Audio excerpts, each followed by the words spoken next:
आगाज में आपको बताएं कि आईएमएफ से पाकिस्तान को 1 अरब 20 करोड़ डॉलर की पहली किस्त मौसूल हो गई है। 1 अरब 80 करोड़ डॉलर की बकिया रकम नवंबर और फरवरी में 2 जायजों के बाद पाकिस्तान को मिल जाएगी। वज़ीर ख़ज़ाना इसहाक डार ने बता दिया। जी हाँ, उनकी जानिब से कहा गया है कि जुमे को क्लोजिंग के वक्त मजीद बेहतरी नजर आएगी। इस हवाले से एक रिपोर्ट हमारे पास मौजूद है, वो देखिए।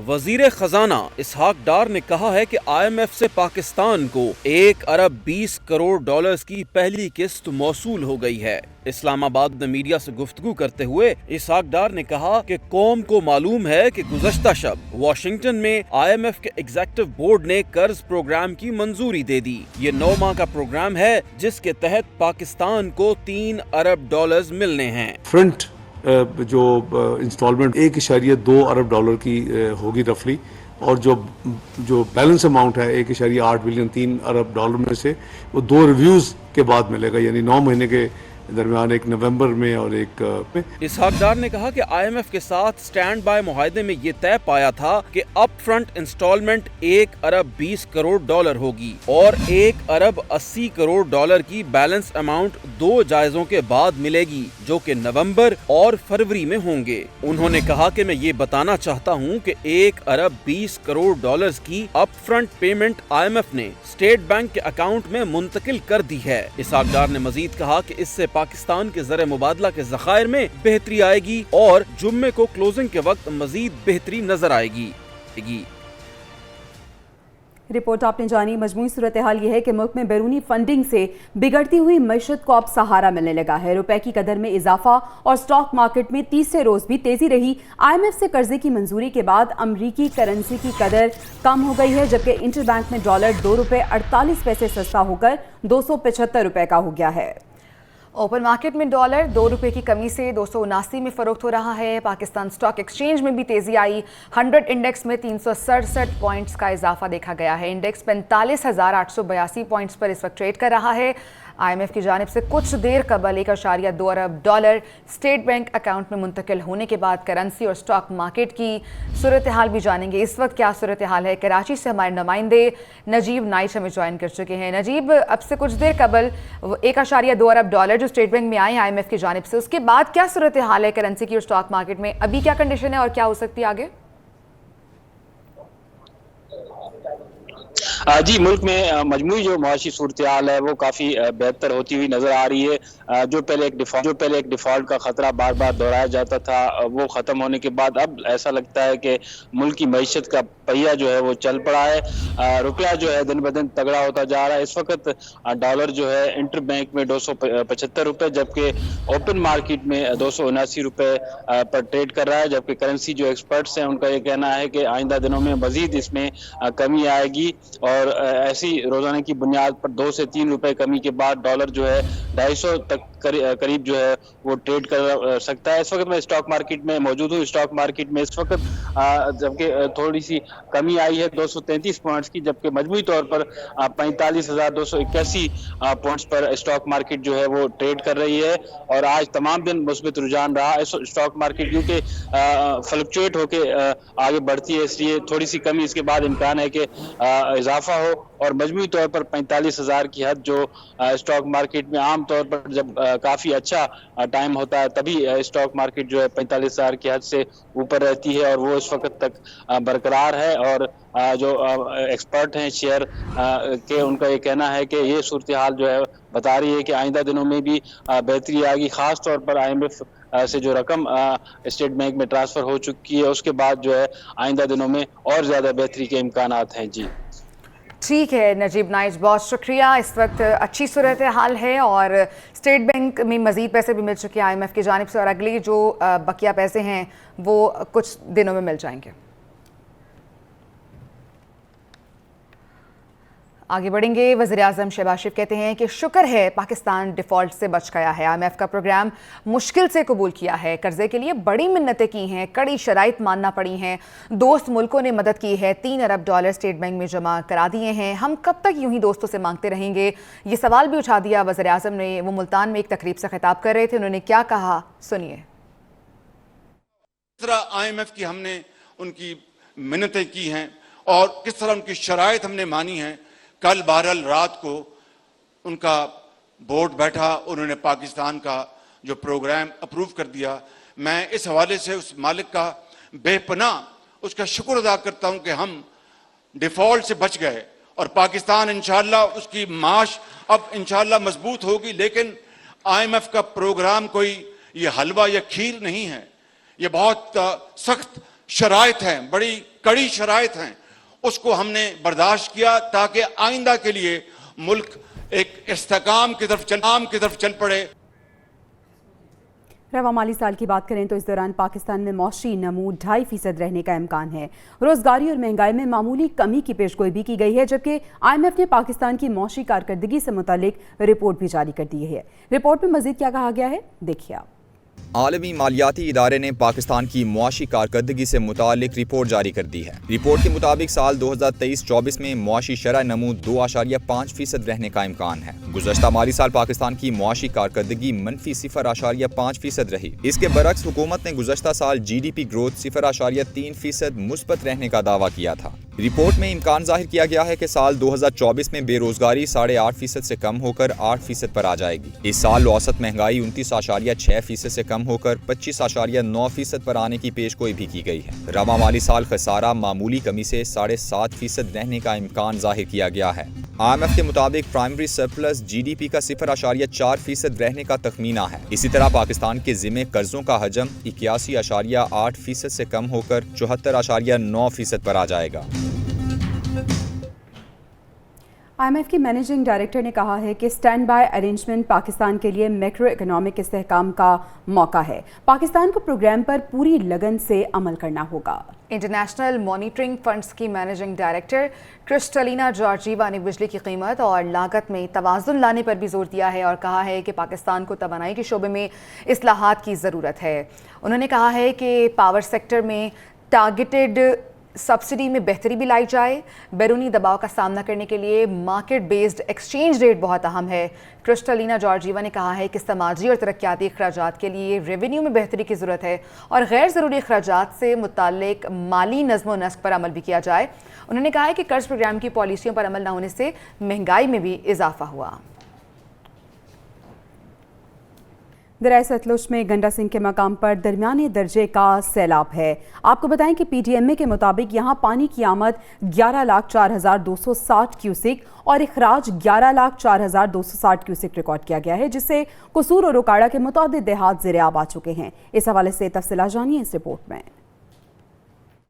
दरियाए सतलुज में गंडा सिंह के मकाम पर दरमियाने दर्जे का सैलाब। पानी की आमद 1,14,260 क्यूसिक और अखराज भी 1,14,260 क्यूसिक रिकॉर्ड किया गया। PDMA के मुताबिक सैलाबी पानी से कसूर और ओकाड़ा के मुतादिद देहात ज़ेर-ए-आब आए हैं, जबकि इंसानी जानों को बचाने के लिए तमाम तर वसाइल बरूए कार लाए जा रहे हैं। कमिश्नर लाहौर डिवीजन मोहम्मद अली रंधावा मुतासरा इलाकों में इंतजामात का जायजा लेने सतलुज फ्लड रिलीफ कैंप तलवार पोस्ट पहुंचे, जहां उन्होंने लोगों की महफूज मकामात पर मुंतकली और फ्लड रिलीफ कैंप्स का जायजा लिया। उन्होंने कहा कि लोगों के जानो माल और मवेशियों की महफूज मकाम पर मुंतकली पर कोई कॉम्प्रोमाइज नहीं करेंगे। कमालपुरा समेत कई गाँव में रेस्क्यू ऑपरेशन मुकम्मल कर लिया गया है, जबकि दीगर जगहों पर जारी है।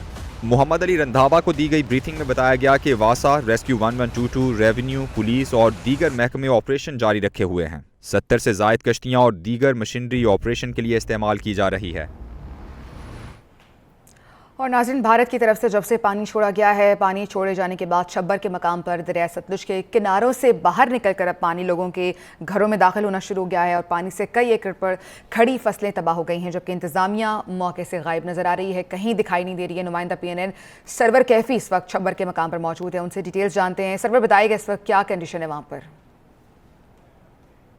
बिल्कुल, भारत की जानिब से आबी जारियत का सिलसिला जारी है। इस वक्त मैं मौजूद हूँ चूनिया के नवाही इलाके शब्बर बन में, जहाँ पर पानी का जो एक बड़ा रेला है वो दाखिल हो चुका है। अब जो यहाँ पे क्यूसिक रिकॉर्ड किया गया है वो तकरीबन 90,000 क्यूसिक पानी है जो वो यहाँ पर मौजूद है, जिसकी वजह से यहाँ पे जो फसलें हैं वो तबाह हो चुकी हैं। मेरे साथ इस वक्त एक मुतासरा शख्स मौजूद है, इनसे बात करते हैं कि यहाँ पे इनको किन मुश्किलात का सामना है। जी बताइएगा, यहाँ पे जो पानी का बड़ा रेला दाखिल हो चुका है, किन मुश्किलात का सामना है आपको? ਇਹ 2018 ਤੋਂ ਬਾਅਦ ਸਭ ਤੋਂ ਵੱਡਾ ਪਾਣੀ ਦਾ ਸੈਲਾਬ ਆਇਆ ਤੇ ਇਹਦੀ ਵਜ੍ਹਾ ਤੋਂ ਜੋ ਇਲਾਕੇ ਨਾਲ ਲੋਕਾਂ ਨੂੰ ਟਾਈਮ ਨਹੀਂ ਮਿਲਿਆ ਇੱਥੋਂ ਨਿਕਲਣ ਦਾ ਤੇ ਕਾਫੀ ਜ਼ਿਆਦਾ ਲੋਕ ਨੇ ਉਹ ਇੰਤੇ ਫਸ ਚੁੱਕੇ ਨੇ।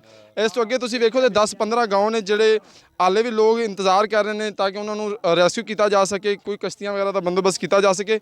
ਦੂਸਰੀ ਗੱਲ ਤੇ ਲੋਕਾਂ ਦਾ ਇੱਥੇ ਕਾਫੀ ਨੁਕਸਾਨ ਹੋ ਚੁੱਕਿਆ, ਫਸਲਾਂ ਵਗੈਰਾ ਡੁੱਬ ਚੁੱਕੀਆਂ ਨੇ ਤੇ ਲੋਕਾਂ ਨੂੰ ਇੱਥੇ ਬਿਮਾਰੀਆਂ ਦਾ ਵੀ ਸਾਹਮਣਾ ਹੈ, ਪਾਣੀ ਦੀ ਵਜ੍ਹਾ ਤੋਂ ਕਾਫੀ ਬਿਮਾਰੀਆਂ ਫੈਲ ਰਹੀਆਂ ਨੇ। ਤੇ ਵਜ਼ੀਰ ਆਲਾ ਨੂੰ ਇਹ ਅਪੀਲ ਹੈ ਕਿ ਉਹ ਇੱਥੇ ਕੋਈ ਕੈਂਪ ਲਵਾਉਣ, ਕੋਈ ਲੋਕਾਂ ਨੂੰ ਦਵਾਈਆਂ ਦਾ, ਕੋਈ लोगों को रेस्क्यू करने का इंतजाम करन ताकि जो नुकसान है उन्हें घट तो घट किया जा सके। इनका यही कहना है कि यहाँ पे किसी चीज़ का इंतज़ाम नहीं है, ना कोई यहाँ पे फ्लड कैंप लगाया गया, ना कोई दवाइयात का सिलसिला यहाँ पे, और ना ही रेस्क्यू मौजूद है कि जो फंसे हुए हैं पानी के अंदर उनको रेस्क्यू किया जा सके।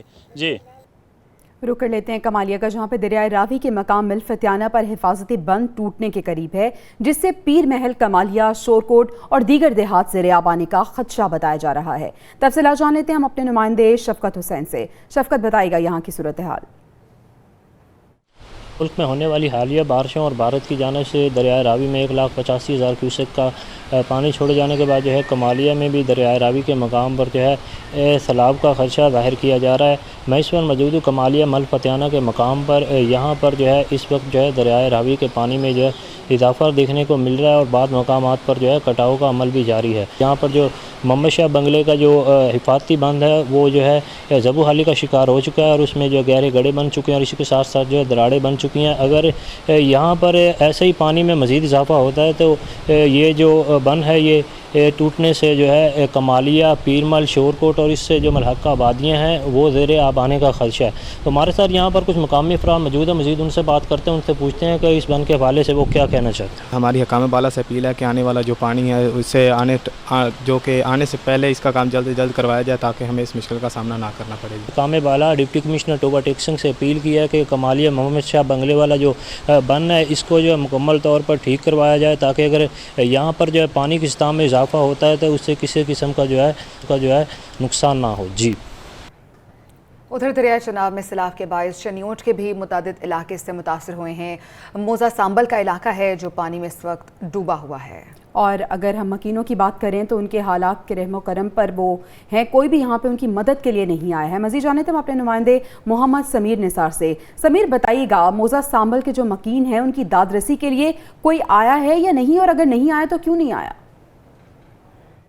भारत की जानिब से छोड़े जाने वाले सैलाबी रेले के बाद दरियाए चनाब पर सैलाबी सूरत हाल है। इस वक्त मैं मौजूद हूँ तहसील बुआना के नवाई इलाका मोजा सांबल में, जहाँ पर जो सैलाब है उसकी तबाहकारियाँ जारी हैं। यहाँ ज़मीनी कटाव जो है वो सैलाब के बायस यहाँ पर जारी है। अगर आपको शहरी इलाकों के हवाले से बताएँ तो यहाँ पर जो इलाका मकीन है वो यहाँ पर कसमा पुरसी की हालत में ज़िंदगी गुजारने पर मजबूर हैं। अगर मेरा कैमरा मैन आपको इन अहले इलाका का दिखा सके तो ये खुले आसमान तले जो है वो अपनी ज़िंदगी गुजारने पर मजबूर हैं। तो अहले इलाका की जानिब से यही कहा जा रहा है कि ज़िले इंतज़ामिया की जानिब से यहाँ कोई अभी तक नहीं आया, जबकि यहाँ पर दरियाए चनाब का जो है वो कटाव वो जारी है। तब उन्होंने ज़िले इंतज़ामिया को भी शदीद कड़ी तनकीद का निशाना बनाया। जबकि आपको ये भी बताते चलें कि यहाँ पर मुतअद्दिद ऐसे लोग हैं जो यहाँ से नकल मकानी कर दूसरे जो इलाके हैं वहाँ पर शिफ्ट हो रहे हैं और यहाँ पर वो अपनी मदद आपके तहत नकल मकानी करें। तब उन्होंने अरबाब इख्तियार से मुतालबा किया है कि उनकी दाद रसी की जाए ताकि वो सुख का सांस ले सके। जी अभी आपको बताएं कि हाजी गुलबर खान गिलगित बल्तिस्तान के नए वज़ीर आला मुंतखब हो गए हैं। इनका ताल्लुक पीटीआई के फॉरवर्ड ब्लॉक से है और पीटीआई हम ख्याल ग्रुप ने असम्बली में अक्सरियत को ज़बरदस्ती अक़लियत में तब्दील करने का इल्ज़ाम लगाते हुए रात गए इंतखाब के बायकॉट का ऐलान किया था। जी हाँ, तफसीलात इस रिपोर्ट में जानिए। हाजी गुलबर खान गिलगित बल्तिस्तान के नए वज़ीर आला मुंतखब हो गए। उनका ताल्लुक पीटीआई के फॉरवर्ड ब्लॉक से है। इंतखाब में उन्हें मुस्लिम लीग नून और पीपल्स पार्टी की हिमायत भी हासिल थी। नौ मुंतखब वज़ीर आला गिलगित बल्तिस्तान को असम्बली के आज होने वाले इजलास में मौजूद 20 में से 19 अरकान ने वोट दिया। उन्होंने इंतखाब जीतने पर वज़ीर आज़म शहबाज शरीफ और पीपल्स पार्टी के को चेयरमैन आसिफ जरदारी का शुक्रिया अदा किया। पीटीआई हम ख्याल ग्रुप ने रात गए प्रेस कॉन्फ्रेंस में इंतखाब का बायकॉट का ऐलान किया था, जिसके बाद हाजी गुलबर तन्हा उम्मीदवार रह गए थे। वो 2020 के इंतखाबात में पीटीआई के टिकट पर कामयाब हुए और वजीर सेहत रहे। गिलगित बल्तिस्तान के साबिक वज़ीर आला खालिद खुर्शीद की जाली डिग्री केस में नाअहली के बाद असम्बली के अरकान की तादाद 32 रह गई है। चेयरमैन पीटीआई के खिलाफ इस्लामाबाद में दर्ज मुकदमात का ये मामला है और इंसदाद दहशतगर्दी अदालत ने चेयरमैन पीटीआई के काबिल ज़मानत वारंट गिरफ्तारी जारी कर दिए हैं। चेयरमैन पीटीआई के खिलाफ गैर शरई निकाह केस से मुतालिक भी अदालत ने फैसला महफूज कर लिया है। मज़ीद डिटेल्स इस रिपोर्ट में जानिए। चेयरमैन PTI समेत दीगर रहनुमाओं के खिलाफ इस्लामाबाद के थाना रमना और गोलरा में दर्ज मुकदमात का मामला। इस्लामाबाद में इंसदादी दहशतगर्दी अदालत के जज अबुल हसनात ने केस पर समाअत की। चेयरमैन PTI की जानिब से मुकदमात में हाजिरी से इस्तिस्ना की दरखास्त दायर की गई। अदालत ने दरखास्त मुस्तरद करते हुए चेयरमैन PTI और फरूख हबीब, शिबली फराज और हसान न्याजी समेत दीगर के काबिल जमानत वारंट गिरफ्तारी जारी कर दी है। अदालत ने रिमार्क्स दिए कि चेयरमैन PTI को अदालत पेश होना ही पड़ेगा। अदालत ने आइंदा समाअत 19 जुलाई तक मुलतवी कर दी। दूसरी जानिब district and sessions court Islamabad में चेयरमैन PTI के खिलाफ गैर शरई निकाह से मुतालिक दरखास्त पर समाअत हुई। अदालत ने दरखास्त के काबिल समाअत या ना होने से मुतालिक फैसला महफूज कर लिया। सिंध के वज़ीर इत्तला शर्जील इनाम मेमन कहते हैं कि अवाम बिलावल भुट्टो जरदारी को अगला वज़ीर आज़म बनाएंगे। जमहूरी हुकूमत अपनी मुद्दत पूरी करने जा रही है। पीपल्स पार्टी इलेक्शन के लिए मुकम्मल तौर पर तैयार रहती है। वो एक न्यूज़ कॉन्फ्रेंस कर रहे थे। मज़ीद कहा कि सिंध हुकूमत का जो मुफ्त इलाज है वो हमारा एक एम है और हम इसके लिए हमा वक्त तैयार हैं।